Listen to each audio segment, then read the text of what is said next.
வீட்டில் இருக்க ஃப்ரிட்ஜில் நான் சொல்கிற இந்த 5 மிஸ்டேக்ஸ் நீங்கள் காமனாக பண்ணுறீங்களான்னு செக் பண்ணி பாருங்க.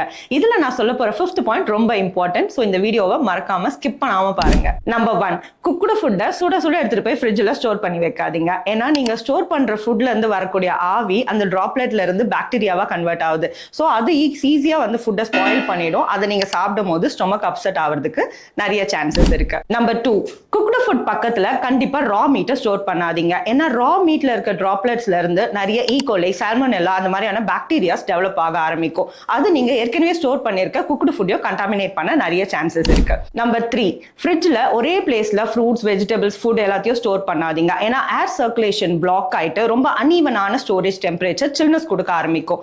இதனால சில ஃபுட்ஸ் வந்து ஈஸியா ஸ்பாயில் ஆகிறதுக்கு நிறைய சான்சஸ் இருக்கு. நம்பர் 4, ஃப்ரூட்ஸ், வெஜிடபிள்ஸ் இதெல்லாம் கட் பண்ணிட்டு ஓப்பன் பாக்ஸ்ல ஸ்டோர் பண்ணாதீங்க. ஏன்னா ஓப்பன்ல வைக்கும் போது அதோட கட் சர்ஃபேஸ்ல நிறைய பாக்டீரியாஸ் டெவலப் ஆகி ஃபுட் கண்டாமினேட் ஆகிறதுக்கு நிறைய சான்சஸ் இருக்கு. நம்பர் 5, உங்க வீட்டில் fridge temperature maximum 5 to 8 degree centigrade வரைக்கும் இருக்கும். சேஃபா இருக்கிறதுக்கு 4 டிகிரி சென்டிகிரேட் வச்சு மெயின்டைன் பண்ணுங்க. ஏன்னா டெம்பரேச்சர் கம்மியா இருக்கும் போது பாக்டீரியா growth கம்மியா இருக்கும். ஸோ ஃபுட் கண்டாமினேஷனும் ரொம்ப ஆகாம நீங்க சேஃபா ஃபுட்டை பார்த்துக்கலாம். இதுல நான் சொல்லியிருக்கக்கூடிய 5 விஷயமே நீங்க இல்லைன்னா உங்க ஃப்ரெண்ட்ஸ் வந்து காமனா பண்ணக்கூடிய மிஸ்டேக்கா தான் இருக்கும். ஸோ இதுல நீங்க என்ன மிஸ்டேக் பண்றீங்கன்றதை கமெண்ட் பண்ணுங்க. இதை உங்க ஃப்ரெண்ட்ஸ்க்கும் ஷேர் பண்ணுங்க. இந்த மாதிரியான யூஸ்ஃபுல் இன்ஃபர்மேஷன் தெரிஞ்சுக்க டயட்டிங் 360 ஃபாலோ பண்ணுங்க.